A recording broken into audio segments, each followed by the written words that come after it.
Ертеде ешкі жүні бөртеде қасқыр мен түлкі дос болыпты.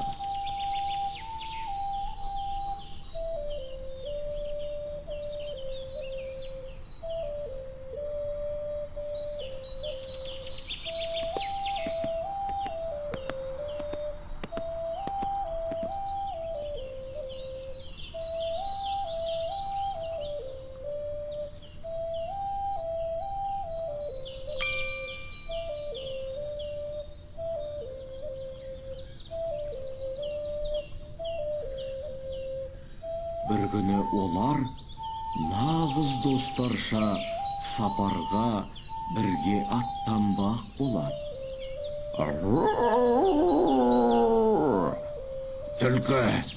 Түлкі, жүр, бірге сапарға шығайық. Сол кезде түлкі қасқырдан қайда барамыз деп сұрапты. Басымыз ауған жаққа. Жаңа бір жап-жас қозыны жеп, қарнымды тойғызып алып едім. Түлкі қасқырға қызғана қарап, ішінен: Осы қасқыр маған бір бәле болды. Осының бір сазайын бермесем? Жүр, кеттік пе? Жарайды, жүр. Осылайша екеуі бастары ауған жаққа жүре беріпті.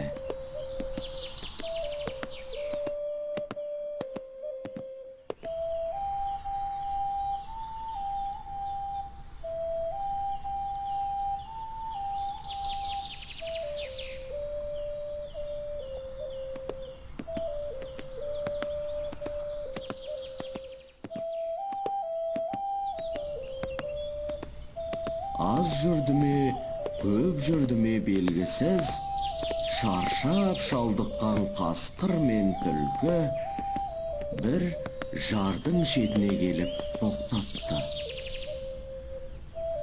Оф, шаршап кеттім.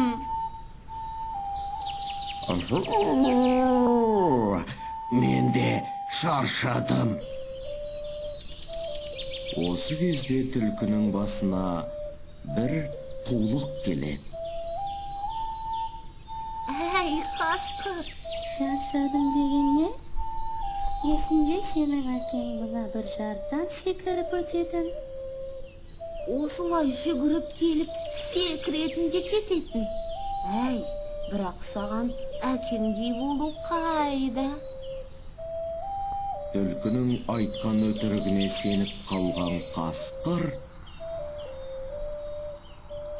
мен де секіре алам, оның несі қиын? Әй, қасқыр, сен әкеңдей жүрек жұтқан аң емессің, қажеті жоқ. Бұл сөздерді естіген қасқыр одан сайын намыстанып: қарада тұр, әкем секірсе, мен де секіре алам.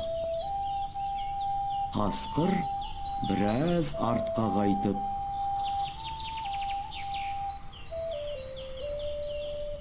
жүгіріп келіп,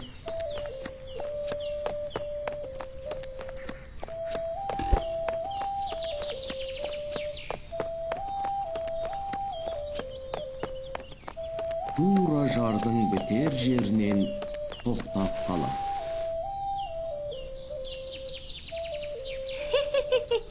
Мен саған не дедім?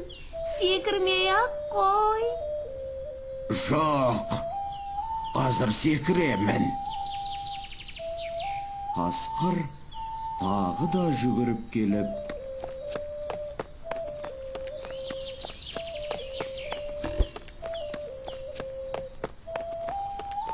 және тоқтап қалады.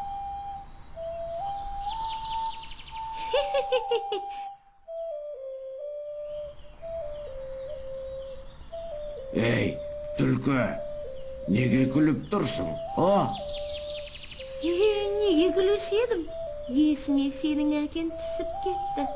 Ол да дәл осылай екі рет тоқтап, үшіншісінде секіріп кеткен еді. Онда тұра тұр, бәле.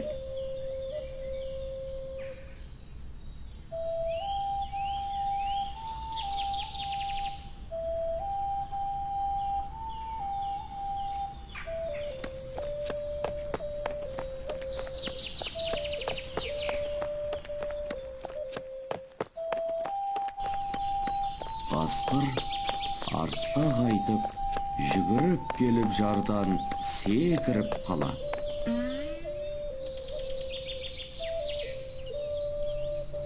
Әлім білмеген әлек, қасқыр жар астындағы көлшікке түсіп кетеді. Мұны көрген түлкі айызы қанғанша күледі.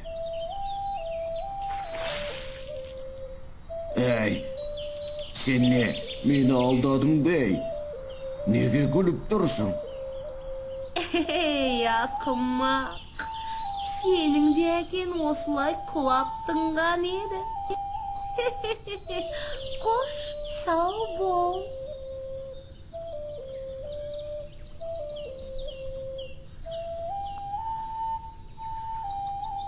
Күлкісін тыя алмаған түлкі жолдасын жолға тастап, өз жөнімен кете барыпты.